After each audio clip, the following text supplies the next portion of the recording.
গাফিলতিতে একের পর এক হত্যার ঘটনা ঘটছে। এজন্য আইন শৃঙ্খলা পরিস্থিতির অবনতি ও সরকারের উদাসীনতাকে দায়ী করেছেন গণজাগরণ মঞ্চের মুখপাত্র ইমরান এইচ সরকার।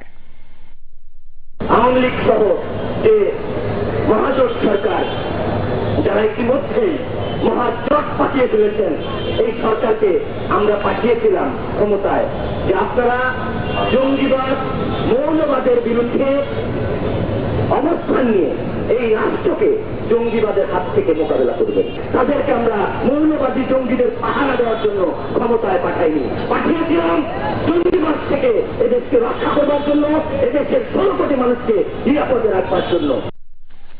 দর্শক, আপনারা রাজধানীতে গণজাগরণ মঞ্চের কর্মসূচির সেখানে বক্তব্য শুনছিলেন। এছাড়া দেশের বিভিন্ন জায়গায় গণজাগরণ মঞ্চের উদ্যোগে এই প্রকাশক হত্যা ও ব্লগারদের উপর হামলার প্রতিবাদ জানানো হয়েছে গণজাগরণ মঞ্চের বিক্ষোভ সমাবেশগুলোতে। আমরা এবার সরাসরি যাচ্ছি রাজশাহীতে। সৌরভ হোসেন যোগ দিচ্ছেন তিনি। সৌরভ, আমরা জানতে চাই রাজশাহীতে এই যে গতকাল যে ঘটনাগুলো ঘটলো এটির প্রতিবাদে আসলে কি কি কর্মসূচি রাখা হয়েছে এবং সেখানে বক্তারা আসলে কি বলছেন, সেখানে কি কি প্রতিক্রিয়া জানাচ্ছেন তারা?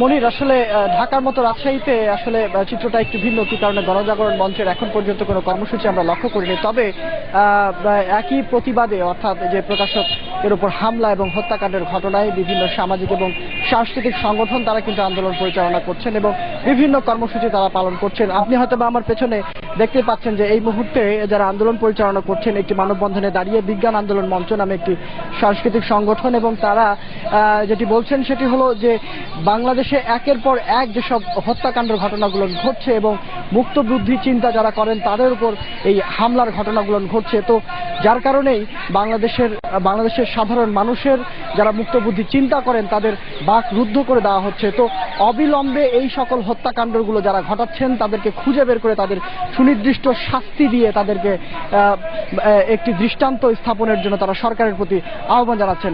আরেকটি বিষয় জানিয়ে রাখি যে গণজাগরণ